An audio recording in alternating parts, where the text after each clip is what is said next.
So I'll just introduce myself a little bit. I grew up in Pakistan and I moved to Canada in 2004 for school, and I lived there till 2012, and then I moved back to Pakistan and I've been making films here ever since.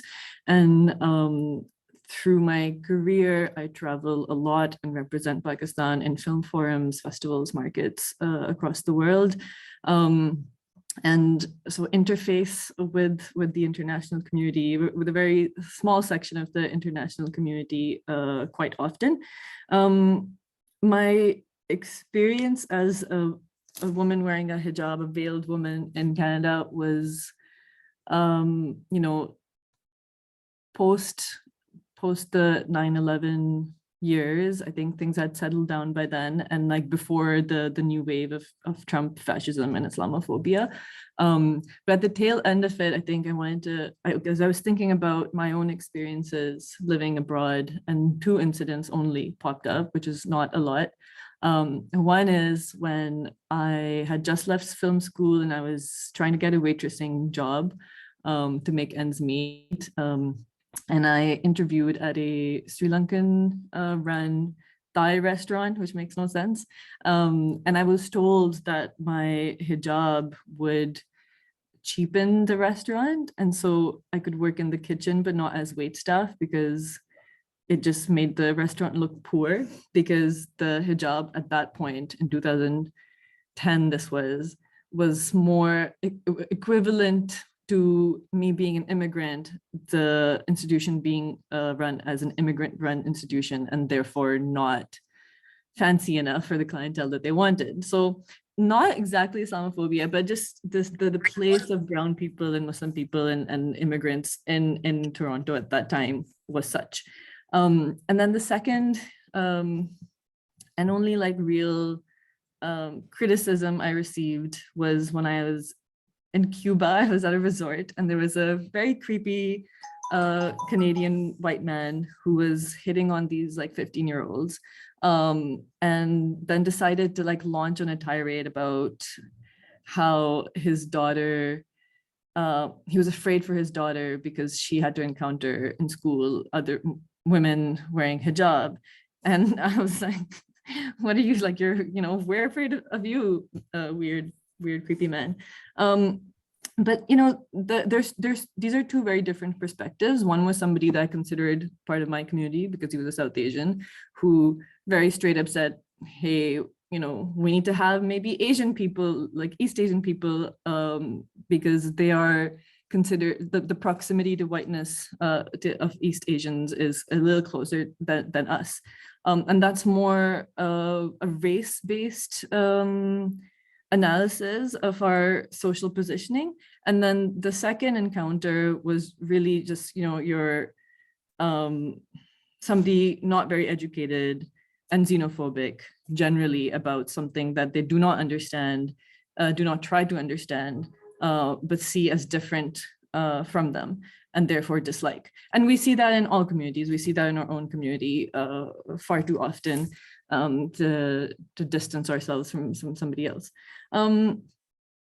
So that being said, now that I work in the film industry, I work a lot in documentary, and a lot of the documentary industry until maybe a couple of years, even now, has been, there's been a lot of money made by people by making films about our region, about oppressed Muslim women, right? And the entire war in Afghanistan, whether it was the communists coming to liberate women or was the capitalists coming to liberate women, the image of the veiled woman has been used to trigger responses in the West that allow them to wage warfare, but allow them to see us as separate from them, as not having choice, as needing to be saved, as not possessing the intellectual fervor of white women to be able to make decisions for ourselves and our communities. And a lot of that is true, because we know that our culture and our laws, especially next door, are very oppressive and limited, and are far more regressive and restrictive than Islamic law can be or should be. And we also see other Muslim countries like Malaysia or Indonesia or even India, where there is much more room within Islamic law for women to find political, economic, social participation. You know, there's women qazis in India and in other countries, and that's not a concept that's still culturally acceptable in Pakistan. So when I was asked to speak on this topic, I think my first instinct is to, yes, acknowledge that there is Islamophobia, and a lot of it is constructed around the veiled woman because it's a very easy, different image to target, but also that I also want to critique the idea of the hijab as a symbol of resistance, because when I see the media landscape changing and seeing people like Ilhan Umar in the US, or the women of Shaheen Bagh and Jamia Millia University in India, or the women who in January protested against Taliban takeover, I don't see veiled women, I see women. So I think that to once again, and we do this so much in our culture, is to take the veil and put it on a pedestal is erases the labor of and the bravery of the women who wear the veil. And whether they are veiled or unveiled, they are standing together, and they are what is to be celebrated. And what does combat Islamophobia is when we see Muslim women, again, whether veiled or unveiled, participating in political life, participating in social life, in economic life, and standing up for their communities, right? And we've seen, even with the farmers movement, which is mostly a Sikh movement in India, you see so many women. And I think those images are what's flipping the narrative now in the international sphere, and even for us, right? Because the image and the idea of the submissive Muslim woman who wears a veil is being overthrown or upended or rejected by these women, not their veils, by these women who are who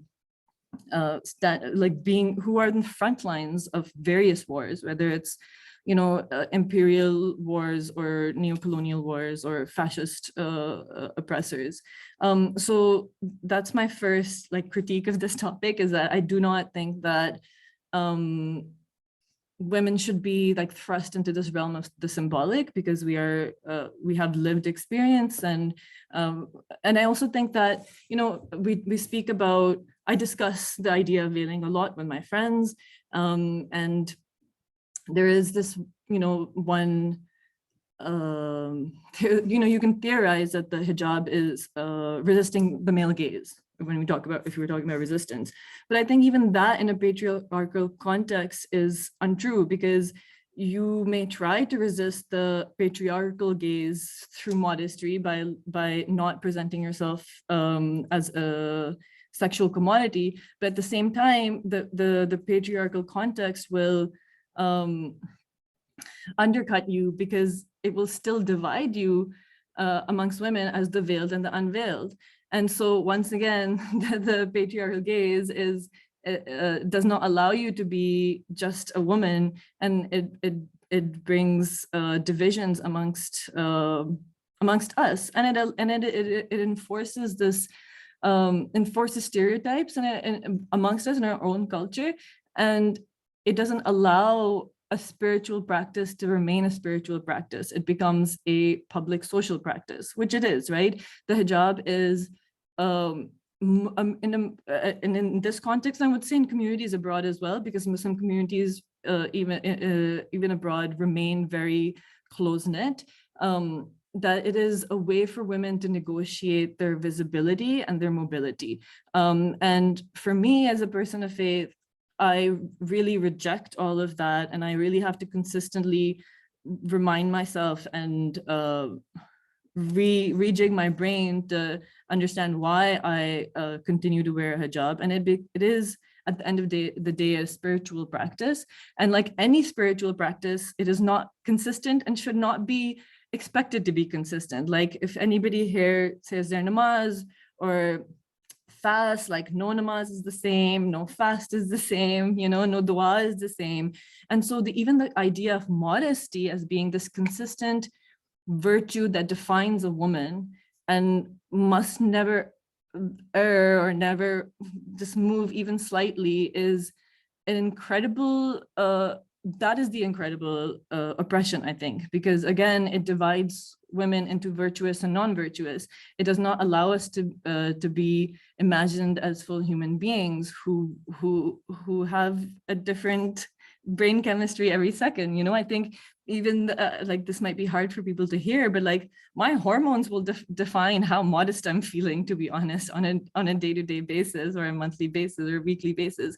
And so I think before we look, and we are a very outward looking culture, we're always very concerned about what people think, but I think before we do that, we have to have some self-reflection on the weight we put on the veil and the weight we put on and the weight we put on veiled women as you know, the daughters of the nation, or having to represent the nation, and thereby not allowing them any movement in their own spiritual life and in their own spiritual understanding, or their own spiritual choices, but again, also by bringing these divisions amongst ourselves. And what we see in these scenarios that we celebrate across the world, where women are like, no, I will go to work, even though, you know, whether in France or in India, you're trying to get me to like, because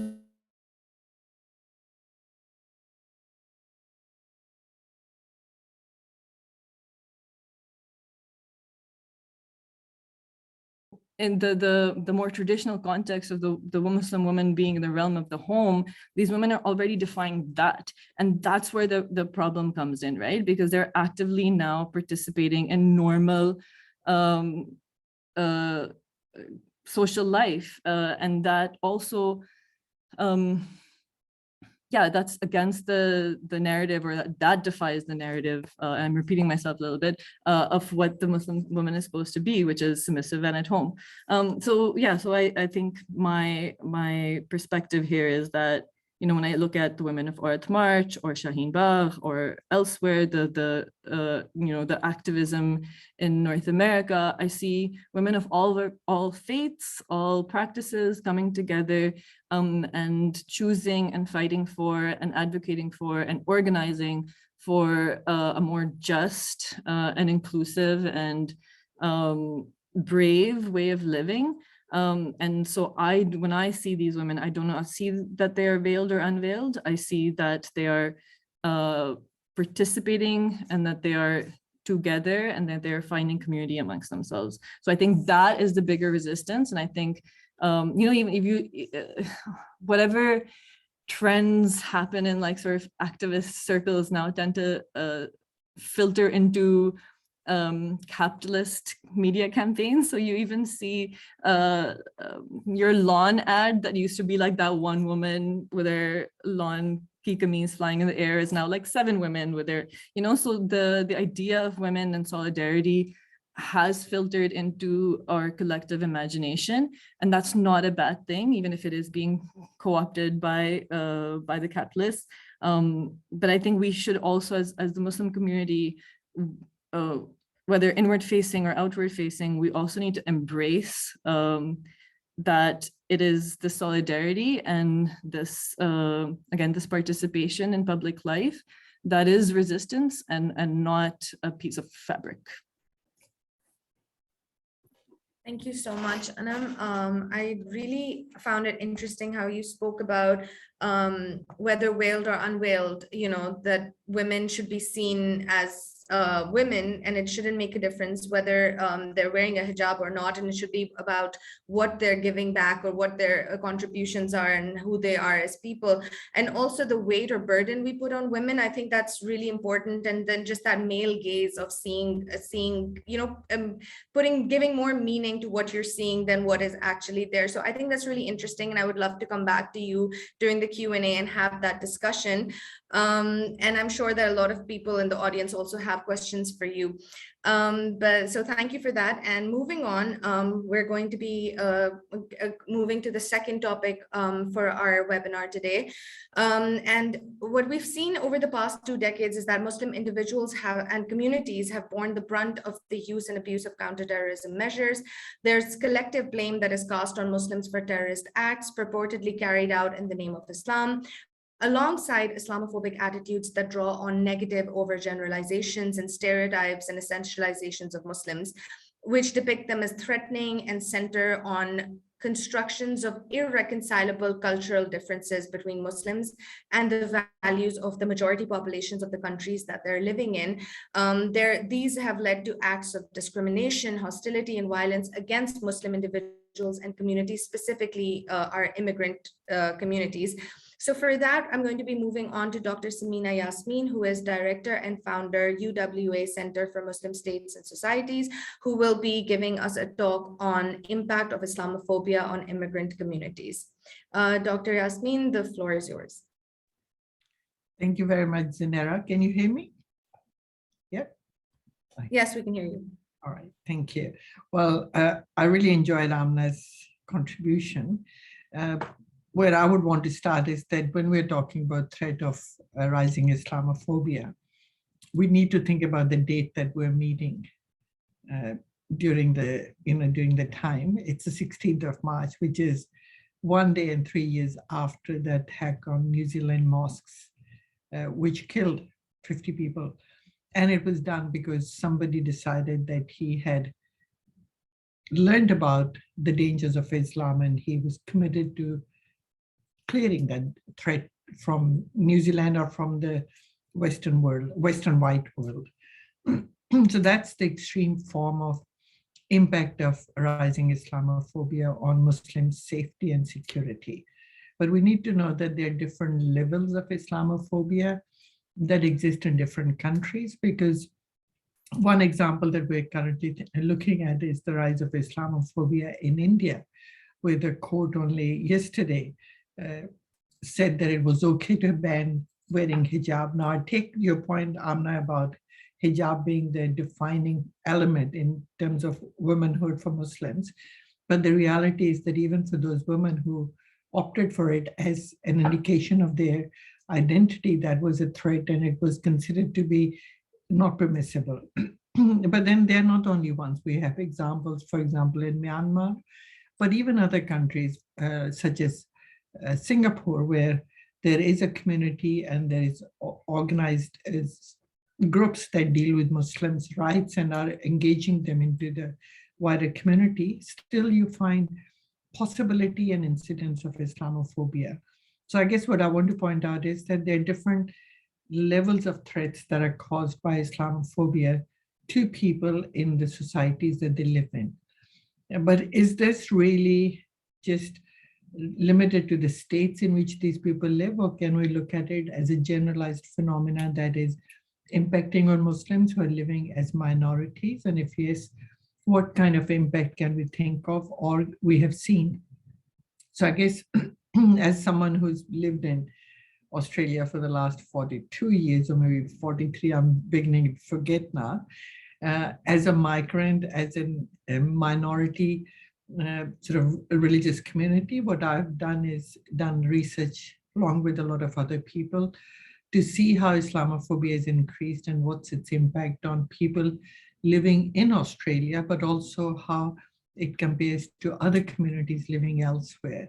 So I guess what I'd start off with is that I'll restrict my remarks to my research on Muslims in Western Australia particularly, but generally in Australia, and to discuss how Islamophobia has affected the Muslims.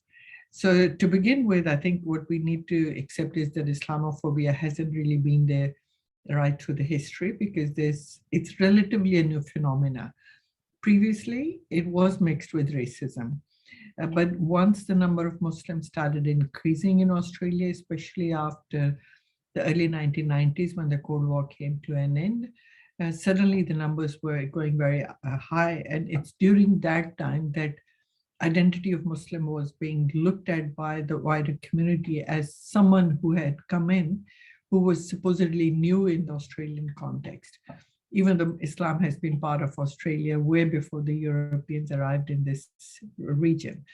But as the numbers increased and as international situations started changing with 9/11, then bombing in Britain, and especially in London, but then also bombings in other Western countries, and then of course the rise of ISIS.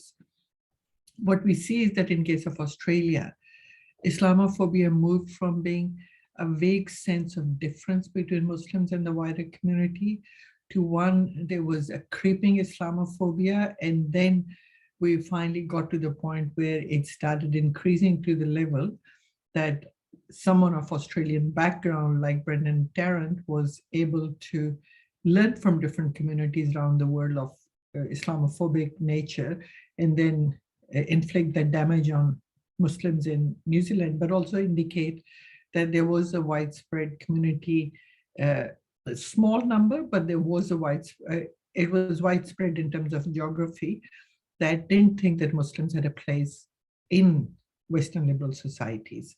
So in case of Australia, therefore, there's been a continuous increase from being creeping Islamophobia to being more apparent Islamophobia.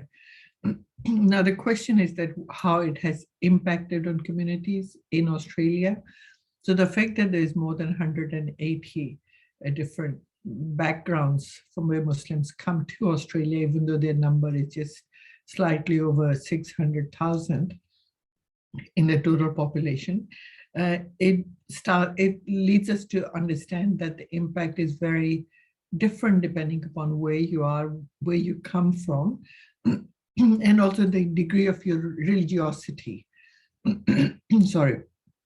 So those who came to Australia, for example, in the 70s and 80s, when the distinction between Muslim and the wider community wasn't that focused upon by the community, and when hijab wasn't the defining feature of Muslim women's identity, what we find is that there's a different sense of experiencing Islamophobia at that time. But more recently, what we find is that as Islamophobia started increasing, and as those images, which even Anam was quoting with reference to Muslim community vis-a-vis women, but in the wider community, this idea of women being the basic identifier of Muslim identity really created a situation where women who wore hijab or still wear hijab tend to attract more negativity. So there are cases in which, and these have been documented not just simply after 9/11, but even before that, where women wearing hijab faced greater problems in getting access to housing, in getting access to job market, and even being supported by the wider community. And in fact, if anything, being threatened by a select number of people in the wider community.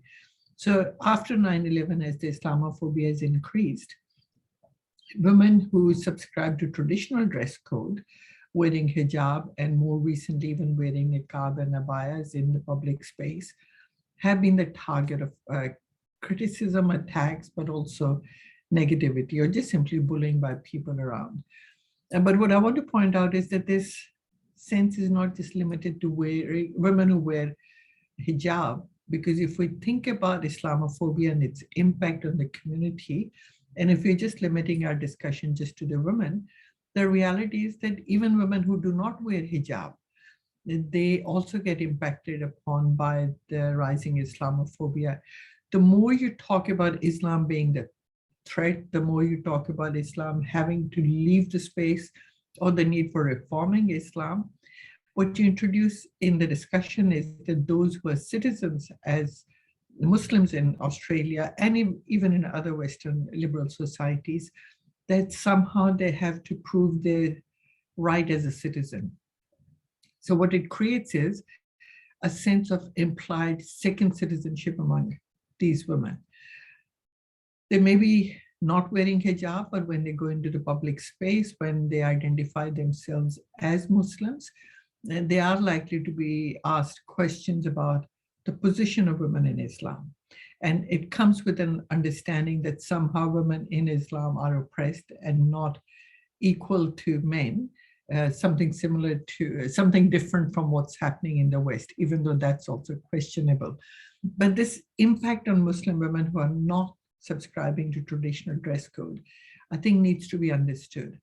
And the reason why I'm mentioning is that especially after the rise of ISIS, a number of professional women that we would be talking to for our research at the Center for Muslim States and Societies, they would indicate that they were concerned at the image of Islam being presented in the wider community, which was very, very different from where they come from.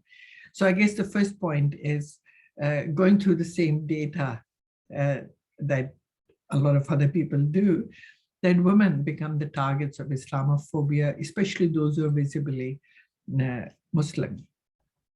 Men obviously also have been targets, but because they haven't been so much visibly Muslim, only those who sort of decide to grow a beard, or those who obviously dress up as Muslims, tend to get some negative reaction. But their impact, the way they are impacted upon by Islamophobia is really in the job market. Data actually tells us that, especially in Australia, Muslim women, despite the fact that they're more educated, they don't tend to go into the public space in terms of looking for income as much as men do. But the research also tells us that men who have Muslim sounding names are in fact given less access to jobs. So therefore Muslim unemployment rate in Australia is higher than the wider community, or than the average for the whole community. So I guess what I want to point out is that as Islamophobia is increasing, the impact of this trend is with reference to Australia is limited not just simply to women, but it's also extended to men. But the other bit that I do want to draw attention to is the impact of Islamophobia on children, because we seem to think that Islamophobia impacts on people as they are going through in a particular point in time. The reality is when children see their parents, especially their mothers, being bullied or criticized in public by those who are not Muslim or who appear to be different, it leaves an impact on them. And so what the research that we've been doing with the help of my other colleagues, Eastern states, what we have found is that in some cases, and not in all the cases, in some cases, viewing this treatment of their families by the wider community members leaves a lot of impact on children. And some of them tend to suffer a lot psychologically, to the extent that there have been parents who have decided to homeschool their children. So I guess what I want to point out is that when we're looking at Islamophobia, it is more than how it impacts on women and men. We need to think of it as a generational issue in which Muslim children, as they grow up, they may grow up, not necessarily, but they may grow up with a sense of exclusion, and not just simply being second citizen, but being threatened citizens. And so that runs the risk of them not being as integrated into the community as we would expect them to. And that also affects the possibility of militancy increasing in some of these younger generation Muslims. So I guess Islamophobia, from my point of view, has an impact on Muslim community that's wider than the others. The other bit that I do want to point out is that, again, it's not just simply limited to Muslim community. Think about a young child who is not a Muslim, is growing up, is going to school, but hears about Islam being the threat. He or she has no reference point with which to really assess whether these claims are valid or not.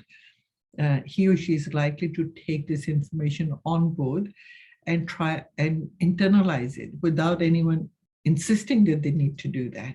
So what does that do? I guess it's my assumption, but we're going to do research on that. And hopefully we won't come up with a lot of yes answers to that, but it's my assumption that those children also grow up fearing the sense of camaraderie in the community. So they also feel threatened to some extent. And so Islamophobia therefore impacts also on the non-Muslim children as opposed to just the Muslim children or just the Muslim community. Now, is Australia any different? where I would finish it is that no, because the research that we have done, and with the help of a lot of other colleagues around the world, what we have found is that this sense of increasing Islamophobia, once it starts emerging, dehumanizing Muslims, ignoring their rights, ignoring their needs, creates a whole process in which even those who would normally not look at Muslims as a problem, start looking at Muslims as a problem. And it does impact on the social cohesion of each one of these respected societies. We see a different impact, for example, in France, which may be different from the country that Anam has lived in Canada. But again, it's a very different impact what we're seeing in India at the moment. So I guess what I do want to point out is that there are generalities in which we can easily argue that rising Islamophobia runs the risk of impacting on people's sense of being citizens in their own countries, people's sense of identity, but also this sense of being part of an accepted community. And that has dangers, not just simply for the Muslim community, but also for the non-Muslim wider community, because it impacts on social cohesion. But then the strongest impact is that it has a negative reaction in terms of Muslim militancy, but at the same time, the rise of right-wing supremacist ideas around the world, which I think would pose a greater threat to the stability in the long term. But then they constantly work hand in hand with Islamophobia, and the more they become active, the more Islamophobia rises, and the more sense of being second-class citizens or disempowered citizens increases among Muslims. I'll stop it here, and I hope I haven't gone over time. Thank you very much for giving me the option. No, thank you so much, Dr. Yasmeen.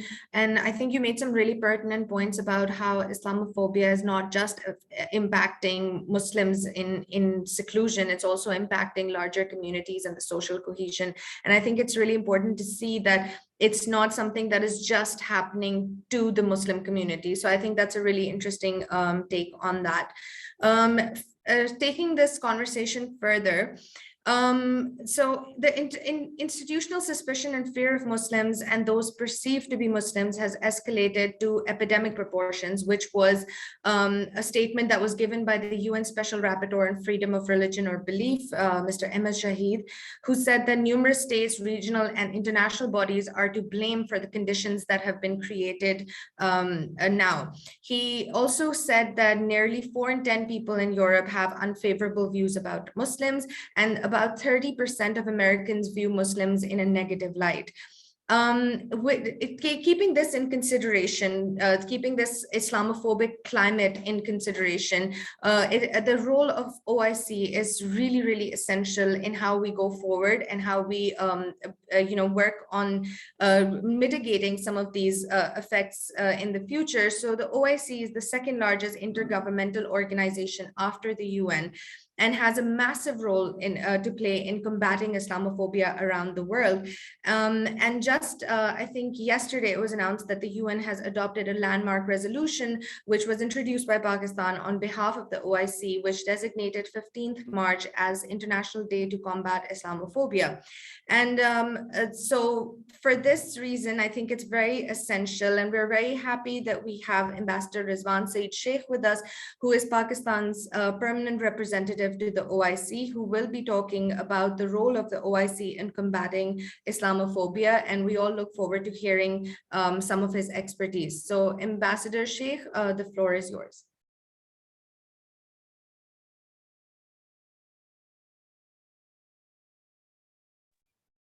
Yes, can you hear me? Yes, sir, we can hear you. Bismillahirrahmanirrahim, and it's really good to be back at yet another webinar at the Institute of Regional Studies, and I'm actually physically, practically at the Institute to participate in that webinar, which is maybe slightly odd to other participants since it is a webinar, but I'm here. I was in Islamabad for the OIC Foreign Ministerial, and I'm participating physically. Let me start from where you left on both your points, Madam Zanera. That yes, OIC is the second largest international organization after the UN. And yes, yesterday the UN General Assembly unanimously passed a resolution designating 15th of March as the International Islamophobia Day.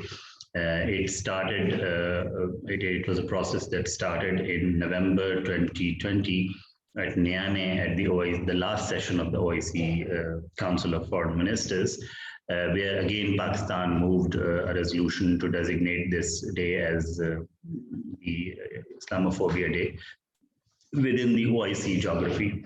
And that was accomplished. So the next step was to get it designated by the UN. And on behalf of the OIC group, Pakistan led and spearheaded this pretty valiant effort, I must say, in a multilateral context, because it was not easy. I can tell you from being known to the dynamics there and what it had to go through, and how many discussions and debates really it had to survive to see the passage of the resolution yesterday.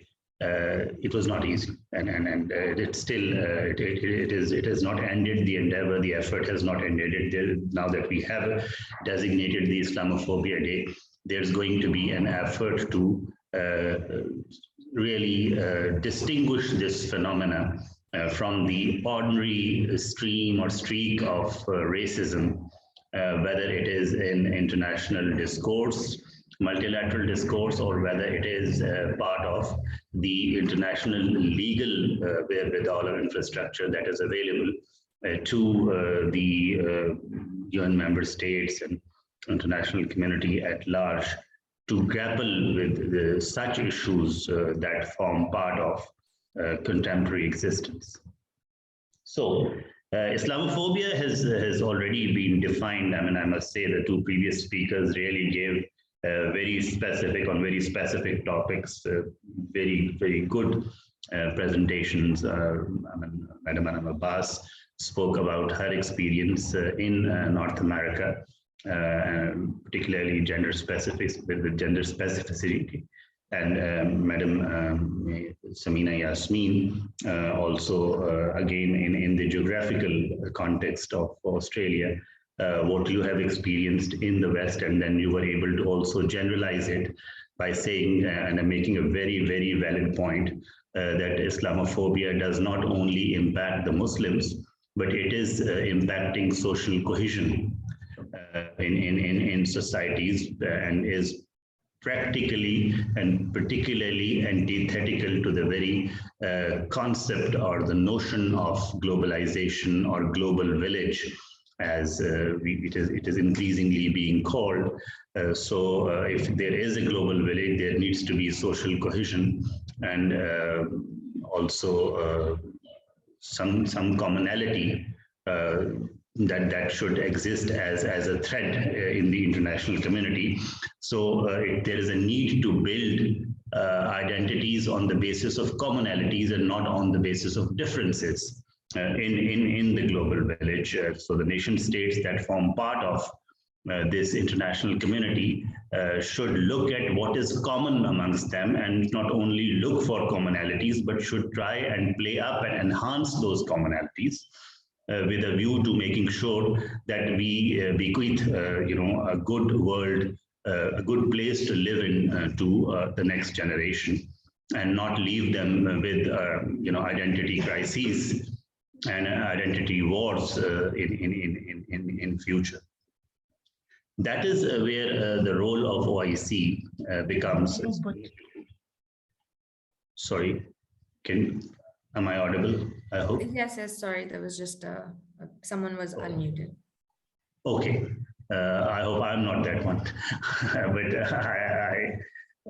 to say that OIC has a role to play here, because one, it is the second largest international organization, and secondly, it is somehow even though it is strictly a multilateral organization, but it cannot escape the identity or identification as some institutional expression of the pan-Islamist sentiment, because most of the member states that form OIC are Muslim majority states. And Islamophobia is something that is increasingly disturbing both the Muslim majority states in terms of their recognition and in terms of their impression in the world, but also their expats in particular. Wherever these Muslim nations are sending mostly in most cases, economic migrants to the West, the discrimination, which is, if not in the laws or in the practice that is there, it is at the least in the air. And the percentages that have been afforded by two previous speakers are definitely disconcerting in terms of the impression either in America or generally in the West. Also, there was a reference to the rapporteur Ahmad Saeed that he says that 40% of the European population and around 30% of the North American population misperceives Islam and Muslims. So that is not only a number which is significant, which is concerning, it is a number which needs to be tackled. And OIC being in a way a representative voice of its Muslim majority member states has a role to play. And OIC has been playing a role, let me tell you. And Pakistan, countries like Pakistan, and we are not alone there, also Turkey and a few others have been playing a more active role in that effort. The resolution of OIC on Islamophobia has been regularly presented and adopted by the Council of Foreign Ministers for over almost 2 decades. Around 2 decades, for the past 20 years, since the initial signs of emergence of this phenomena, Pakistan has been co-sponsoring this resolution with other member states, and it has enjoyed a safe passage every year consecutively over the past CFMs. What is the content of that resolution? What is the content of OIC's broader effort on Islamophobia? Let me give you some brief idea quickly.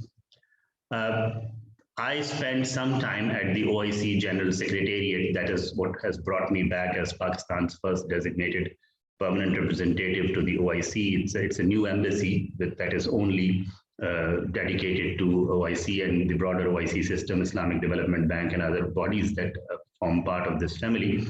But during my stay at the OIC General Secretariat as the cabinet of former Secretary General Akmaluddin Ehsanoglu, I was the OIC spokesman and I was the OIC focal point for dialogue with the West. So that is where some effort with regard to Islamophobia was conducted. And the most significant exponent of that effort is the UN Human Rights Council resolution 16/18 that has been adopted since then, since 2011, conductively over the past 10 years. Now it is into its 11th year. And the content of that resolution, let me first give you the context of that resolution. The context of that resolution is that since there is a lot of hatred on religious grounds that is ascendant in the international discourse and in the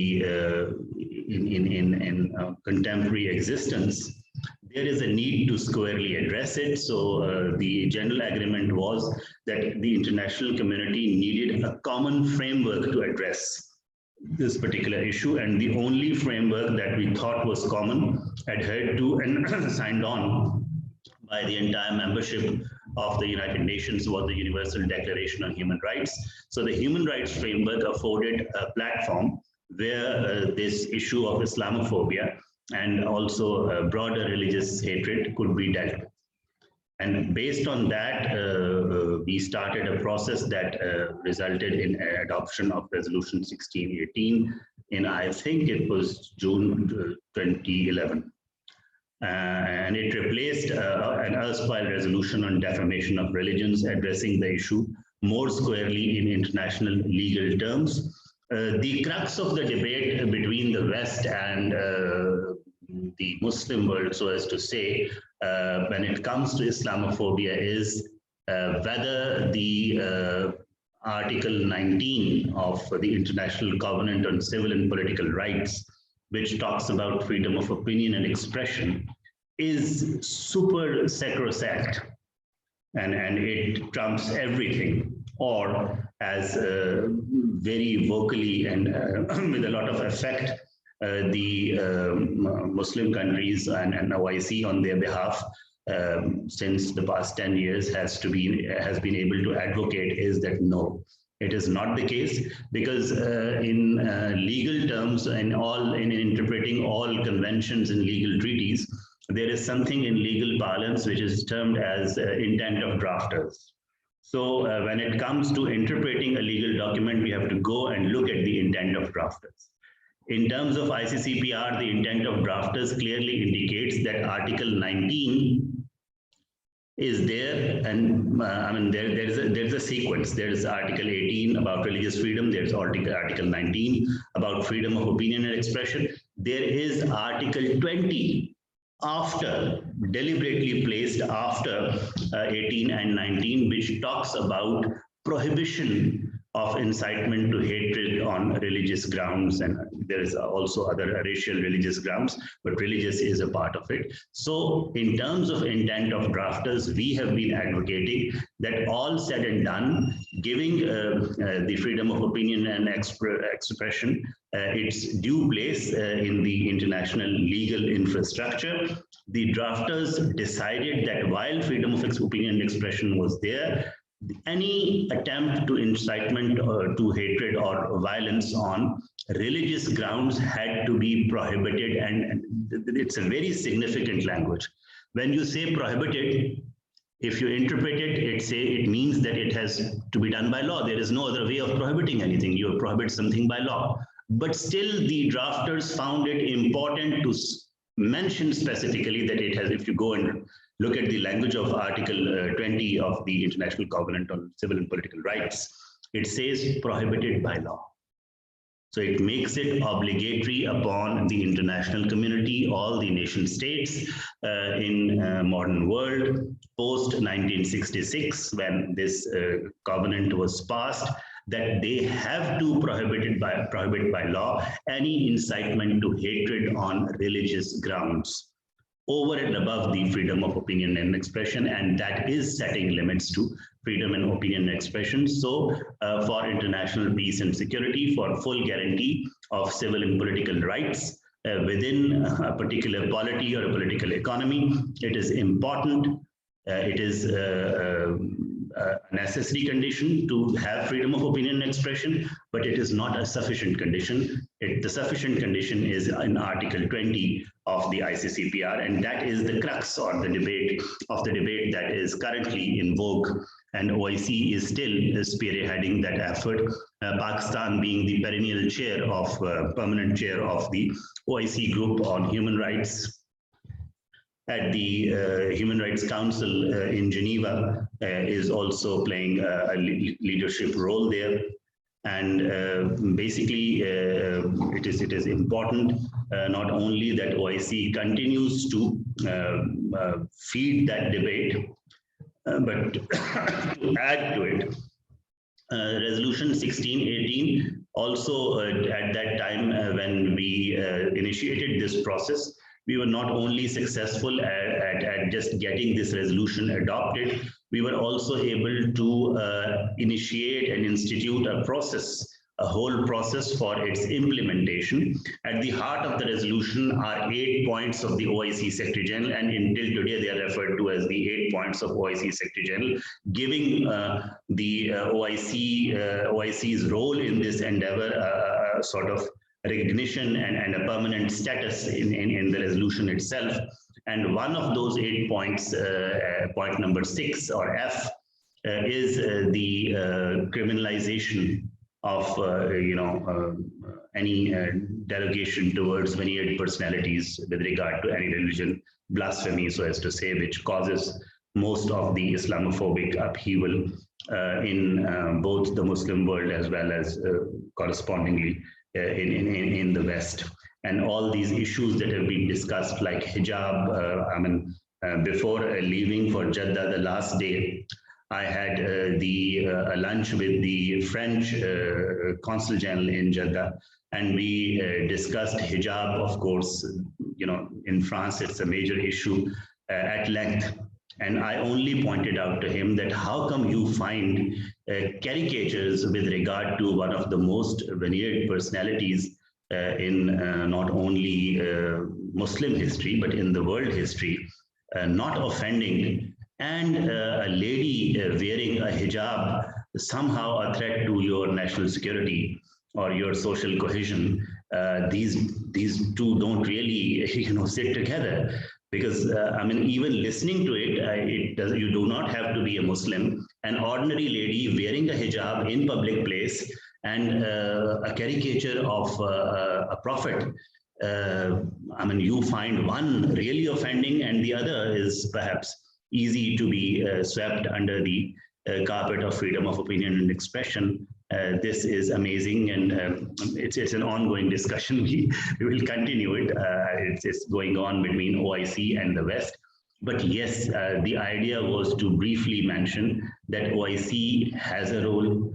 OIC is playing a role. Pakistan is leading that effort, as evidenced by the passage of the resolution at the UN General Assembly yesterday.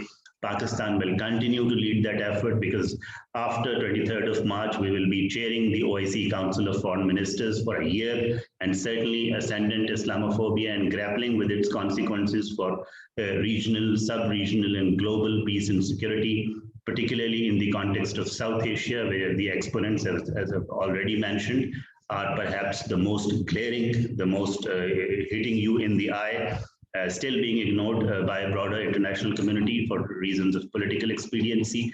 We will be doing that, and I would leave it here. And if I think it would be better for me to answer questions, if any, rather than going on to speak, because diplomats, we are fond of our voice, but I'll still stop here.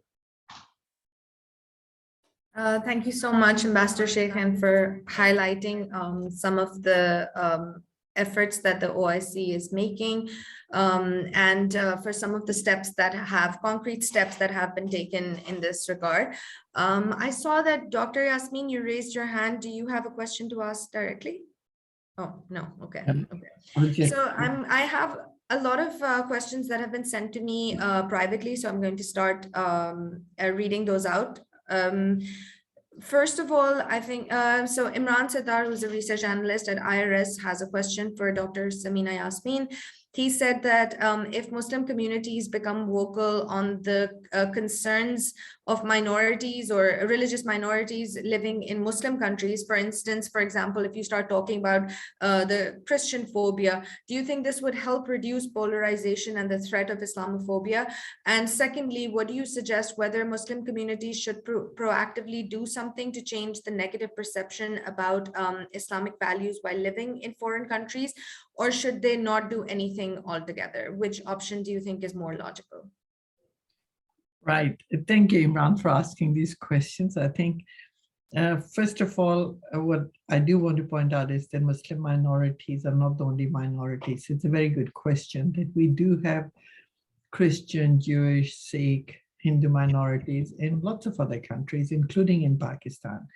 So it is important that we recognize that religious-based hatred or indifference or opposition is not just simply a phenomena for the Western liberal societies or the non-Muslim major states. It exists everywhere. So we do need to stand up for discrimination based on religion. So yes, we do need to talk about Christianophobia as much as we need to talk about other kinds of phobias. Because I am aware of some years ago, there was a young woman of Jewish background who wanted to come to Pakistan, and she was concerned that somehow she would not be accepted. So there's obviously, she was reflecting her fear of how Pakistan as a Muslim majority state might react to someone of a Jewish background. So I think accepting that there are phobias about religion in Muslim majority states about other religious communities is also a very important point. And what I would say is that although we are not talking on those terms and all the Muslim states haven't really come to that stage, there has been a shift that has taken place in the sense that Muslims tend to be more accepting of non-Muslim cultural festivals or religious traditions. For example, Christmas or Easter. When I was growing up in Pakistan, it was a very Christian affair, whereas now we see that it is celebrated or at least acknowledged in the public space more so than was the case before. And it's the same story even in other Muslim countries as well. But I think we do need that other sort of shift where we start talking about violation of living in Muslim majority states. Now, in terms of the second question, how would Muslims deal with Islamophobia if they're living in a Muslim, as Muslim minorities? I think they do have a responsibility to communicate the real values of Islam and to communicate that they are not this violence-loving community, religious community that somehow enjoins upon all members of the community to take sword in their hands or the guns and then attack others. But I think that communication of a positive message does need to come hand in hand with accepting what Anam was saying, that there are diverse interpretations of what it means to be a Muslim. And that it gets reflected not just simply in the dress code, but also in how people relate to their environments. And so if you don't fit in with this narrative, which some of the community leaders might want to present, you don't have to be excluded. So you can't talk about Islam being accepting and forgiving religion and a religion of peace, but want to shut others up who do not, from the Muslim community, who do not have the same ideas about what's happening around them than the ones, like the ones who have got the position of power in Muslim organizations. So there is a struggle within the Muslim community in terms of the organizations, in terms of gender, in terms of even identity, that has traditionally kept people who have different opinions out of this wider framework. I think Muslims need to be more open about that. But then other bit that I do point out is again related to my focus on social cohesion. You can't be active just on your own, because interfaith dialogue is great, but it shouldn't be in the form of multiple monologues in one space. You know, we stand up and we say Islam is a peace-loving country. Someone else stands up and says Christianity loves peace and collaboration among people and the Jews and others. That's not a dialogue. It's actually, as I said, multiple monologues. When we try and provide a positive image of Islam, we need to be actively involved in the wider community. Running projects only for Muslims, by Muslims, has got a value, but not when it's to the exclusion of engaging with the wider community. It's in that space, which has to be continuous and not just piecemeal or just as symbols, that we really create that sense that, yes, Muslims are normal. And that sense of normalcy is really what I think would induce a willingness among the other people to accept Muslim views or the diversity of Muslim views and realize that militants are a small minority. I hope I haven't gone over too much, but thanks, Imran, for asking the questions. Thank you, Dr. Yasmeen, for explaining that so well. The next question is for Ambassador Rizwan Sheikh. And the question is that, don't you think that countermeasures by non-Muslim governments, for instance, banning hijabs, actually fuel more polarization both at the societal and the global level? If yes, then how can we make the international community realize and stop them from taking unnecessary actions that can potentially be counterproductive? Good question, and the short answer is yes, definitely. The steps that are being taken, particularly in terms of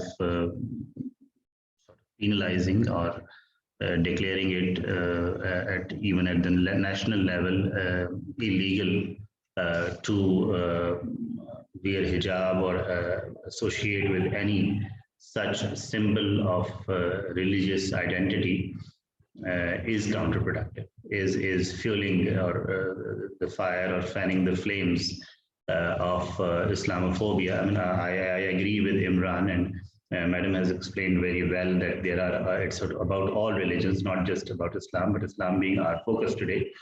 It certainly is contributing negatively and adversely towards the ongoing both the situation as well as the multilateral discourse that I referred to.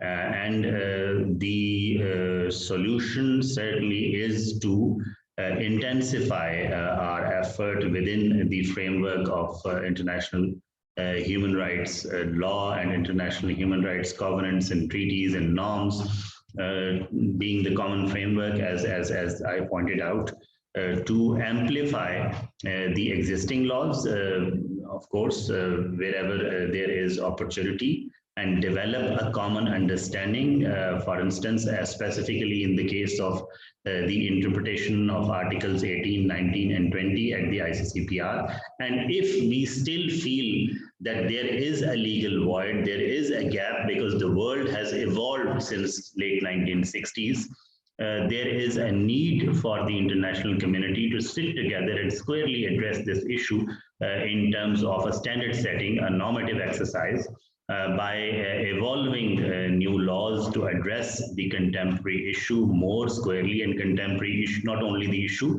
I mean, read it as Islamophobia, but the contemporary issues, whether it is still, Christianophobia or xenophobia or other forms of religious hatred or incitement to either hatred or violence or both on religious grounds. I mean, it is a connected world today, and if anything, God forbid, untoward happens on this particular subject, right now in any part of the Western world, you could have street protests within an hour in our part of the world or any other part of the Muslim world. So there is this incitement, direct incitement to violence and its direct impact.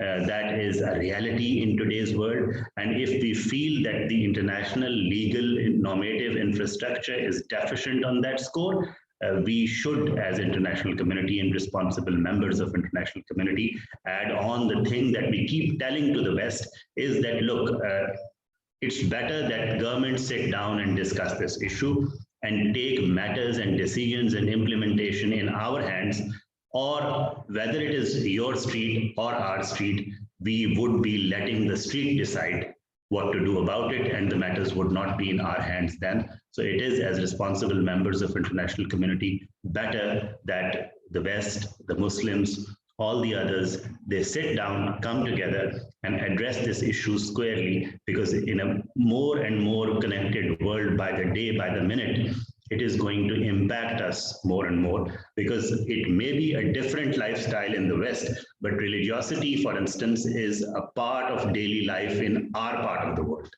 There lie cultural differences. Cultural differences have been acknowledged in the Vienna Declaration on Human Rights, that there are human rights, there are common standards, but there are cultural complexities. They cannot be implemented in a uniform fashion everywhere in the world. Cultural complexities, cultural differences will have to be brought in. They are already acknowledged in the 1993 Vienna Declaration on Human Rights.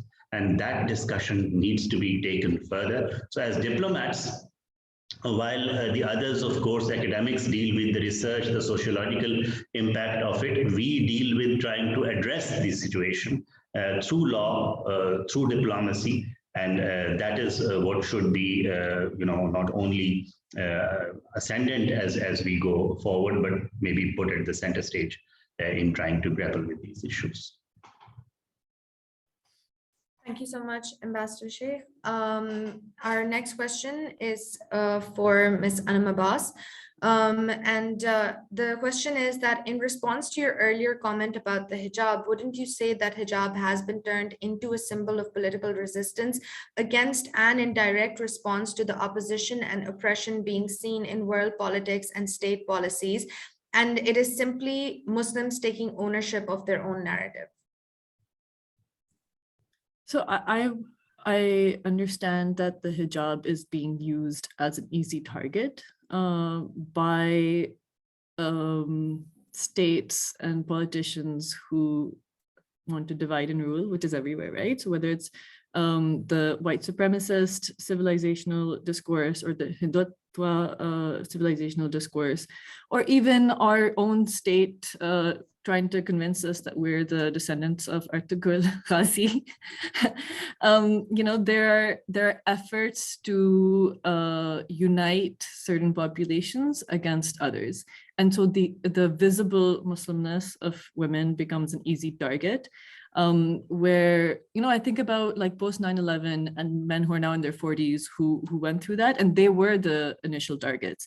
And and I still know men of that age who want to shave their beards before they travel because they have, this was a time when Muslim men and brown men were surveilled and picked up in the middle of the night. Like this was a reality that happened then. And now I feel the reaction is to, again, I'm going to repeat myself, women entering public life. So I feel like the generation of immigrants before, like women were still at home, it was still single income households, and that has changed, right? The daughters of those immigrants went to school, are getting jobs, are entering politics, are teaching white people's kids in school. So it's also a different social framework that the white supremacists or the Christian supremacists are looking at. And I would really disagree that there isn't a religious framework in the West. I think there definitely are very strong Christian lobbies who do see, who are xenophobic, just like we are about even different sections of Islam. So I think that what Western society looks like and what immigrant populations look like has changed, and that is a threat, right? Muslim women entering public life is a threat, and therefore I will maintain my stance that it is not. The hijab becomes the visible marker, of course, but what they're actually saying by saying that you can't have a public office job or access public healthcare if you're wearing, because I think Quebec in Canada was also saying this, is go back into the kitchen, right? Go back into the sphere where the man of the household has to make all the decisions for the immigrant woman, because women entering public life changes culture in a way that immigrant men entering public life has not. It makes a deeper impact. It influences children and other women because women socialize in a different way. So I maintain that, of course, that the hijab is being used, but at the same time, we see hijabi women on the cover of Vogue, because the liberal West wants this idea of togetherness. And so while I disagree with I don't really understand the hijabi on the cover of Vogue, because the fashion industry in general, I think, is exploitative and capitalistic and bad for the environment and all those things. Our visibility as Muslim women, and again, the hijab in our culture, veiling is akin to invisibility, right? There's degrees of veiling. Like if I'm not wearing a niqab, I'm a bad woman, or if I'm not wearing a shuttlecock burqa, I'm a bad woman, or if I wear a turban, which I usually do, I'm a bad woman. So these are not, like, in our own context or in our own culture, in our own families, we're still negotiating just our visibility. And so we're now just more visible as Muslim women. So again, I think we need to move our attention to the fact that women are in public life and not just that hijabbed women are in public life. So I think it's a framework and a language that we need to shift, and that will help with the Islamophobic outward discourse, because again, if the entire narrative of a backward barbaric Islam was centered around the oppressed Muslim woman, it is not just that the hijab is being targeted, it is the hijabbed woman who is independent and in control of her life and her narrative. That's what threatens the Western discourse, because we're proving that narrative wrong. Thank you so much, Anam. Now, this is a basic question that has been asked, and I think that any of the speakers could address this, because it seems like a basic question, but I think it's what we all are a bit confused about, that how should Muslims respond to bigotry and Islamophobia, like attacks against the hijab? How should we react to those attacks or that bigotry? Can I? Yes, sir, please go ahead. Well, these attacks and this phenomena mostly occurs in the Western societies, and also lately for the past 2-3 years in particular, we have been witnessing it increasingly in our neighborhood, and perhaps India is now the most significant red blinking light on the world map when it comes to Islamophobia. But dealing with it in general, of course, will have to be different in different parts of the world. In West, Muslims are mostly economic migrants from, either South Asia or Africa or even some parts of the Arab world. They have migrated for reasons of economic well-being, and it is increasingly important for them not to confront the national, religio-political and economic mainstream.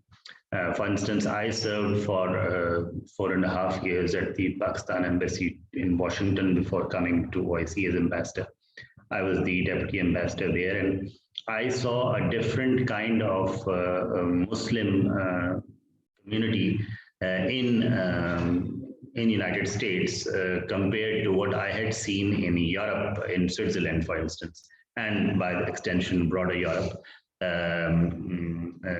Both the community, how the community was configured and how the treatment was being meted out to them was different in case of North America, United States in particular, and then Europe. North America, though when it comes to the multilateral discourse, the stumbling block that we face as Muslim countries or as OIC countries or the OIC bloc is with North America, because they say that their Bill of Rights is so sacrosanct that while they would be negotiating everything to the core, to the thread, and to the wire, they would not be in a position to implement the consensus that comes out of it. That's a major problem that we face with the United States when it comes to any negotiation, not just this one. But in terms of Islamophobia, the theater of concern is Europe. It's not basically United States. The treatment being meted out to Muslims in the United States, I have lived in both continents, I feel is better than it is in case of Europe, and we all know the ascendance of far right in Europe, which has been a persistent, consistent phenomena for the past decade and so, and certainly disconcerting. The remedy lies not in confronting, not in trying to, on the part of Muslim community in Europe, for instance, not to hit it in a head-on collision mode, but to try and act in concert in engaging in a discourse, in trying to unite as a community with a common concern and try and address it in national, continental forums that are available for such discourse. Now, this is one. In India, it is very, very different. It's a matter of state policy. It's basically based on a religious megalomania, which is somehow the Hindutva phenomena, which is so deep-seated, so deep-rooted, not only in history, but perhaps in the mindset of at least the ruling elite, which is when translated into electoral politics, is not only ascendant in the Indian political arena, but is likely to retain some form of minimum, presence in future.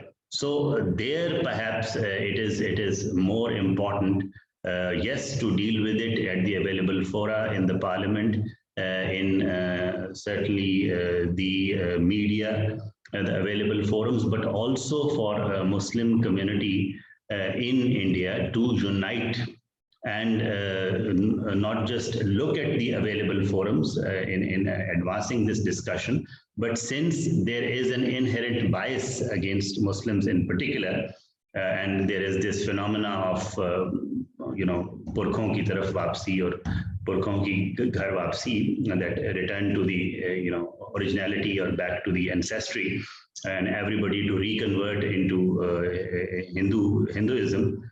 They have to create new forums. They have to create their own platforms in trying to address them. And more significantly, it is not going to be solved internally, because internally, as we already see, there is an institutionalized bias and even state patronage in that regard. The international community has to step in. The international community has to at least use its influence. Even it's good it's the other way around. If anybody, there's a positive side to it. If the Gulf countries, being Muslim majority countries, have increasing economic exposure with India, that gives them the authority, the strength that could be positively used to tell India that this is not on, and their economic relationship with India and this continuing policy of Hindutva, this practice of Hindutva cannot continue together, and they have to relent. They have to give Muslims the space, even Christians the space. It's not only a question of Muslims in India. Everybody is being, asked to reconvert and go back to their ancestral religion. So this is something that you will have to have a policy, perhaps, of horses for courses kind of thing in different theaters. In the United States, perhaps, we have people like Ilhan Omar and others who are part of the mainstream. In UK, we have a number of parliamentarians who are part of the mainstream. So there, perhaps, the situation is slightly better and easier, and even the treatment meted out by common Americans, I can vouch for it, to Muslims. I was surprised at the figure of 30%, thinking that they are not really good people in terms of Ahmad Shahid's pronouncement. But in daily life, you don't feel Islamophobia in the air in United States. You do feel Islamophobia in the air in Europe. That is something that I have personally experienced, regardless of my diplomatic hat or status as a person, as a citizen living there over my brief tenures. This is there. So since the nature and the extent of Islamophobia is different in different parts of the world, the solutions, the strategies, tactics to cope with this phenomena will have to differ on a case-to-case basis. Thank you so much, Ambassador Sheikh. Dr. Yasmeen has to, actually we're wrapping up anyway, but Dr. Yasmeen, you had your hand up. Would you like to comment on this before you leave? Just very quickly, I think, what do we need to do to react to women being targeted wearing hijab? I think one thing is that we have to be very careful and strict on pointing out that hijab does not define a Muslim woman. And I think that's really also what Anam was trying to say. I hope I got it right. But I think that is the reality, because the moment we start saying you're hitting a woman because they wear hijab, you also create a division within the Muslim community, because then what it means is that if you're a hijab wearing woman as a Muslim minority, you're a better Muslim than women who do not wear hijab. And then you create struggle within the Muslim community. So intra-communal tensions actually then work to the benefit of Islamophobia not being countered, because then you've got two different prescriptions for what the community needs to do. And in that sense, I think I do have a problem with Vogue having hijabi women on the cover, because what you're saying is that's what a Muslim woman is all about. And so the moment we accept that, and the moment we support that and question that whole process where those women are being targeted, we're really protecting only a section of the Muslim community. So I think we need to be very open about the fact that there are different ways of being a Muslim, and it applies not just simply to women, but also, sorry, it tells me that I have to go, but also to Muslim men. So we need to be more open even in the minority space about what does it mean to be a Muslim. But with that, I'd really be very grateful to this other speakers and to IRS for including me in this. It's one of my pet subjects. So thank you very much for including me. If I didn't have a class in the next 4 minutes, I'll keep on listening to it. Thank you. Thank you so much, Dr. Yasmeen, for joining us. I think we are running out of time, but I would just like to thank all of our panelists who have joined us here today. It is a really important topic, and it is a very timely topic as well, judging by what is happening in the world that we see. So I would just like to thank everyone for joining us, everyone who has sent in their questions. I wish we could have taken this longer, but hopefully we can get these speakers back again for another follow-up sometime soon. So thank you, everyone, and Khudafez. Thank you. Thank you. Thank you.